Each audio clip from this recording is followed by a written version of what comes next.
Subscribe कीजिए दोस्तों हमारे चैनल को।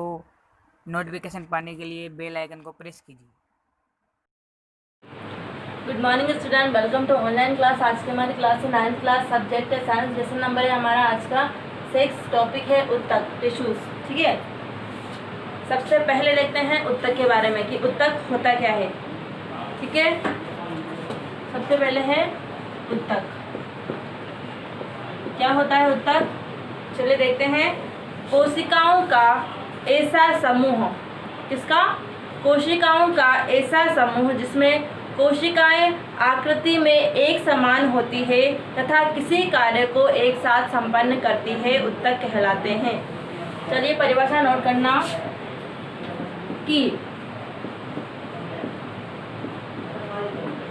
कोशिकाओं का समूह जिसमें कोशिकाएं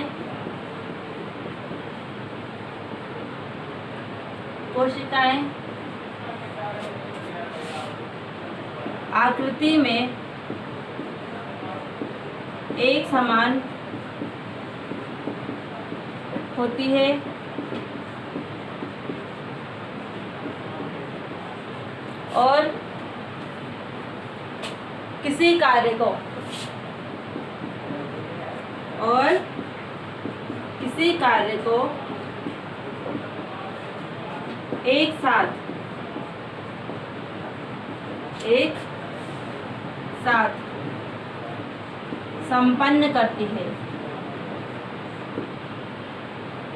करती है क्या कहलाते हैं? उत्तक कहलाता है। ठीक है, उत्तक किससे मिलकर बना होता है? कोशिकाओं से मिलकर के बने होते हैं। चलिए परिभाषा नोट करना। कोशिकाओं का वह समूह जिसमें कोशिकाएं आकृति में एक समान होती है, वह किसी कार्य को एक साथ संपन्न करते हैं, क्या कहलाते हैं? उत्तक कहलाते हैं। ठीक है, चलिए देखते हैं हम उत्तक के बारे में।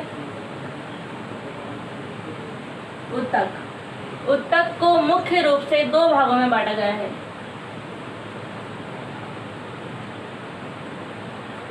सबसे पहले है पादप उत्तक, दूसरा है जंतु उत्तक। ठीक है, अब हम बात करते हैं सबसे पहले पादप उत्तक के बारे में। किसके बारे में? पादप उत्तक के बारे में। अब ये जो पादप उत्तक होते हैं वो भी 2 प्रकार के होते हैं। कितने प्रकार के? 2 प्रकार के। सबसे पहले है विभज्योतक।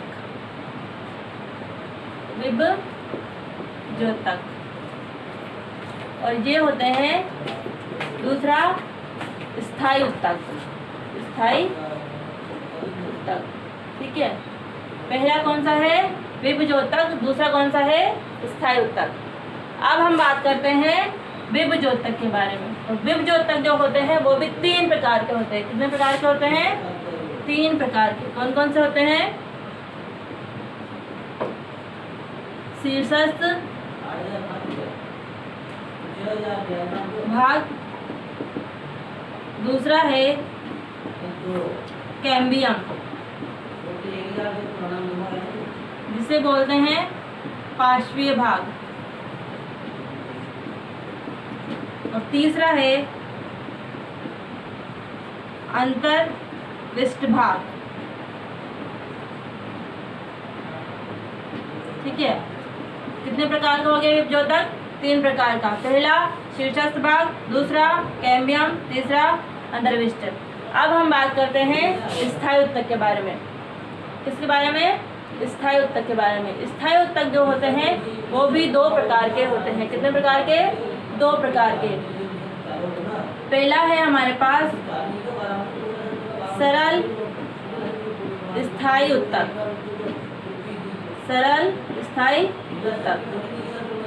दूसरा है जटिल स्थायी उत्तक। दूसरा कौन सा है? जटिल स्थायी उत्तक। ठीक है, अब हम बात करते हैं सबसे पहले सरल स्थायी उत्तक के बारे में। तो ये जो सरल स्थायी उत्तक होते हैं वो भी कई प्रकार के होते हैं। कौन कौन से होते हैं सरल स्थायी उत्तक? सबसे पहले हमारे पास पैरेनकाइमा, पैरेनकाइमा, ठीक है। पहला प्रकार कौन सा है इसका सरल स्थायी उत्तक का? पैरेनकाइमा। दूसरा है कोलेनकाइमा, कोलेनकाइमा, ठीक है। तीसरा है स्क्लेरेनकाइमा, ठीक है। और चौथा है एपिडर्मिस कोशिका, एपिडर्मिस कोशिका। 4 प्रकार बताए हैं। कौन कौन से हैं? पहला है पैरेनकाइमा, दूसरा है कोलेनकाइमा, तीसरा है स्क्लेरेनकाइमा और चौथा है एपिडर्मिस कोशिका। ये किसके हैं? सरल स्थायी उत्तक के प्रकार। अब हम बात करते हैं जटिल स्थायी उत्तक के बारे में। जटिल स्थायी उत्तक होते हैं वो भी 2 प्रकार के होते हैं। कौन कौन से होते हैं? जाइलम, दूसरा होता है फ्लोएम। दूसरा कौन सा होता है? फ्लोएम, ठीक है। किसके बारे में बात किया हमने? जटिल स्थायी उत्तक के बारे में। कितने प्रकार के होते हैं? 2 प्रकार के होते हैं। कौन सा? जाइलम और फ्लोएम, ठीक है। अब ये तो हो गया पादप उत्तक के बारे में। अब हम बात करते हैं जंतु उत्तक के बारे में। किसके बारे में? जंतु उत्तक के बारे में। चलिए देखते हैं। पहले आप इसको नोट करना। चलिए अब हम बात करते हैं जंतु उत्तक के बारे में। जंतु उत्तक के मुख्य रूप से कितने प्रकार है? 4 प्रकार है। सबसे पहले है एपिथीलियम, एपिथीलियम उत्तक, ठीक है। दूसरा है संयोजी उत्तक,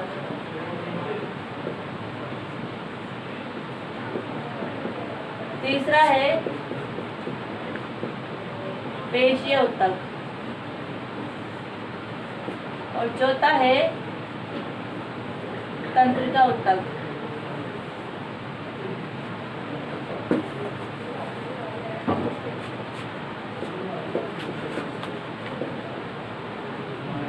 पेशीय, तीसरा है तंत्रिका उत्तक, ठीक है।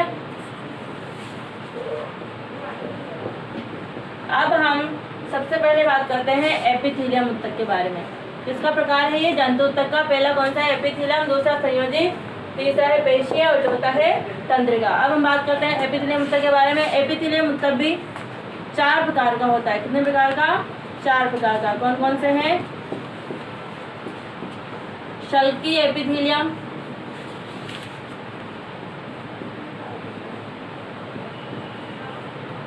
दूसरा है स्तंभाकार एपिथीलियम, स्तंभाकार एपिथीलियम, तीसरा है घनाकार एपिथीलियम,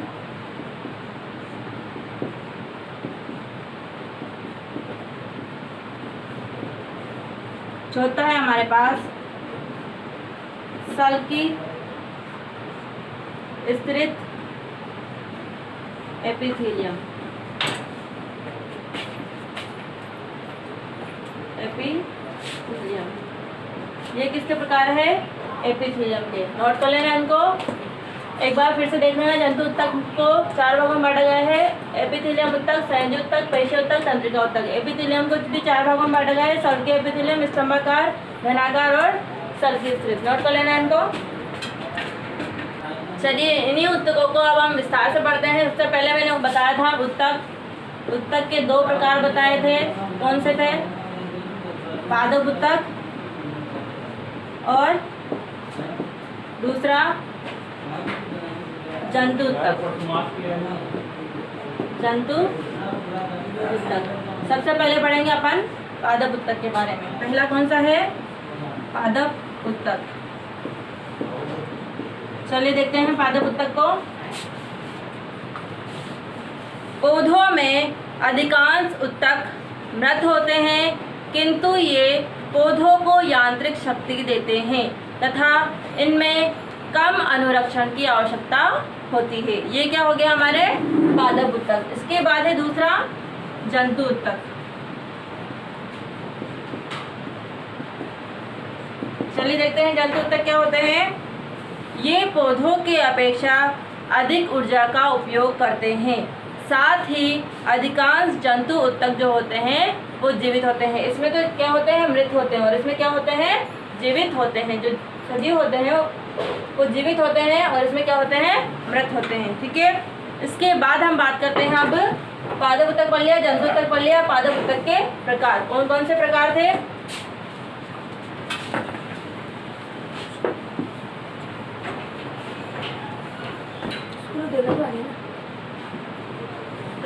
पादप उत्तक के प्रकार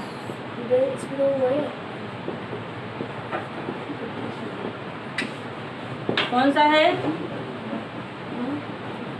विभज्योतक और स्थायी उत्तक। स्थायी उत्तक अब आ जा रही है। चलिए देखते हैं, सबसे पहले है विभज्योतक और दूसरा है स्थायी उत्तक। सबसे पहले पढ़ते हैं विभज्योतक के बारे में। क्या होता है विभज्योतक? पौधों के वृद्धि वाले क्षेत्रों में पाए जाने वाले उत्तक विभज्योतक कहलाते हैं। पौधों की जो वृद्धि होती है उस क्षेत्र में पाए जाने वाले उत्तक क्या कहलाते हैं, विभज्योतक कहलाते हैं।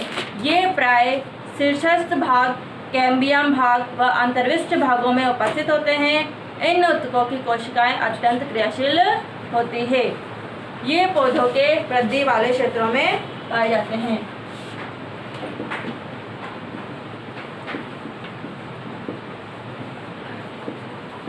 ये पौधों के वृद्धि वाले क्षेत्रों में पाए जाते हैं, कौन, विभज्योतक। प्रकार दिखा दिए हैं पहले भी, शीर्षस्थ, दूसरा कैम्बियम और तीसरा अंतर्विष्ट। ठीक है, शीर्षस्थ भाग में इसके लंबाई में वृद्धि होगी, कैम्बियम में इसके पार्श्वीय भागों में वृद्धि होगी और अंतर्विष्ट में इसकी जो पार्श्वसंध्या होती है उसके समीप ये उपस्थित होते हैं। इसके बाद हम बात करते हैं स्थायी उत्तक के बारे में। किसके बारे में, स्थायी उत्तक के बारे में। ये उत्तक विभज्योतक उत्तक से बनते हैं। ये जो स्थायी उत्तक होते हैं वो किससे बनते हैं, विभज्योतक उत्तक से बनते हैं।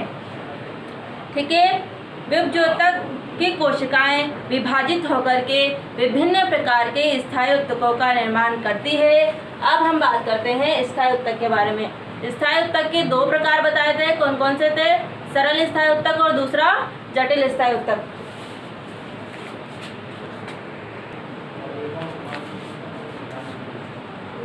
स्थायी उत्तक, ठीक है, इसका पहला जो प्रकार है सरल स्थायी उत्तक, सरल स्थायी उत्तक, और दूसरा कौन सा है, जटिल स्थायी उत्तक।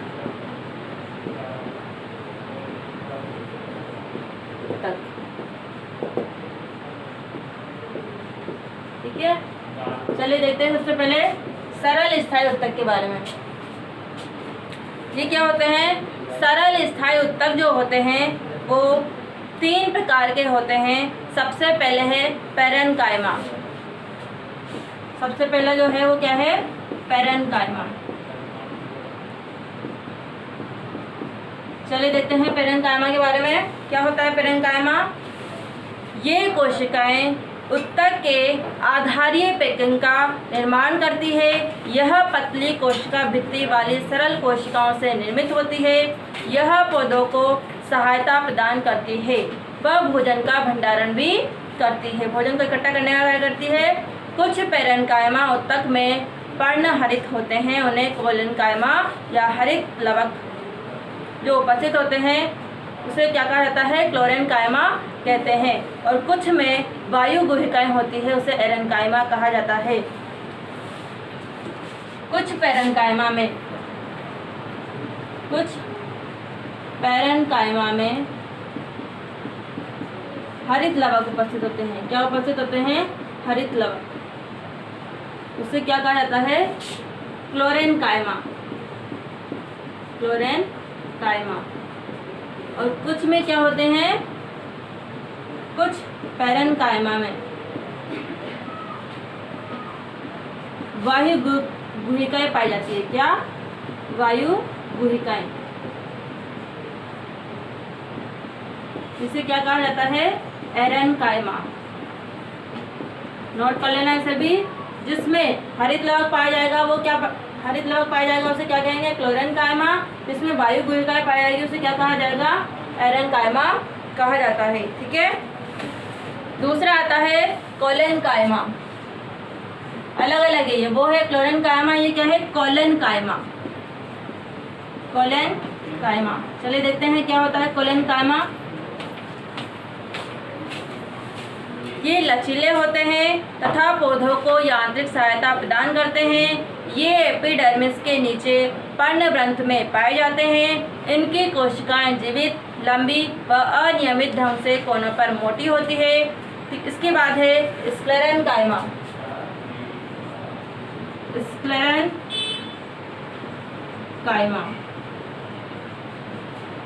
चलिए देखते हैं क्या होता है स्क्लेरेनकाइमा। यह पौधों को कठोर व मजबूत बनाता है। इस ऊतक की कोशिकाएं मृत होती है। ये लंबी व पतली होती है क्योंकि इनकी भित्तियों में लिग्निन जमा होता है। अब हम बात करते हैं एपिडर्मिस कोशिका। यह पौधों की बाह्य सतह पर एक मोम सदस्य प्रतिरोधी परत बनाती है जो पौधों को जल की हानि से रोकती है। इस परत में स्टोमेटा पाए जाते हैं जो गैसों का आदान प्रदान करते हैं। रंध्र पाए जाते हैं जो क्या करते हैं? गैसों का आदान प्रदान करते हैं। जड़ों की एपिडर्मल कोशिकाएं जल अवशोषण का कार्य करती है। इसके बाद हम बात करते हैं जटिल स्थायी ऊतक के बारे में। दूसरा है जटिल स्थायी ऊतक। क्या होते हैं जटिल स्थायी ऊतक? ये एक से अधिक प्रकार की कोशिकाओं से मिलकर के बने होते हैं। जाइलम व फ्लोएम इस प्रकार के ऊतक होते हैं। इन्हें सबल ऊतक भी कहा जाता है। इसमें इसको दो भागों में बांटा है, जाइलम और दूसरा है फ्लोएम। ठीक है। जाइलम क्या होते हैं? ये वाहिका जाइलम पैरेनकाइमा व जाइलम फाइबर के बने होते हैं। ये जल तथा खनिज लवणों का संवहन करते हैं। दूसरा है हमारे पास फ्लोएम। ये 4 प्रकार के अवयवों चाली नलिका, सहकोशिका, फ्लोएम पैरेनकाइमा व फ्लोएम रेशों के बने होते हैं। ये पत्तियों से भोजन के विभिन्न भागों तक पहुंचाने का कार्य करते हैं। फ्लोएम रेशों को छोड़ करके फ्लोएम कोशिकाएं जीवित कोशिकाएं होती है। ठीक है। चलिए हम बात करते हैं जाइलम जो होते हैं वो वाहिनिका,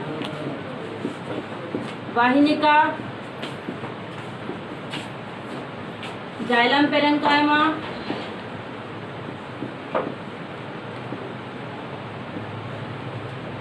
व जाइलम फाइबर से मिलकर बने होते हैं। इसके बाद हम बात करते हैं दूसरा फ्लोएम। ये किससे मिलकर बनते हैं? चाली नलिका, सहकोशिका,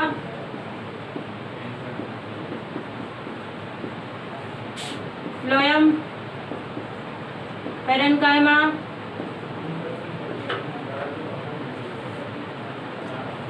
फ्लोएम फाइबर। ठीक है। ये क्या कार्य करते हैं? जाइलम जो होते हैं वो क्या कार्य करते हैं? जल का संवहन, जल व खनिज लवणों का संवहन करते हैं। ये क्या कार्य करते हैं? भोजन को पौधे के सभी भागों में पहुंचाने का कार्य करते हैं। सभी भागों में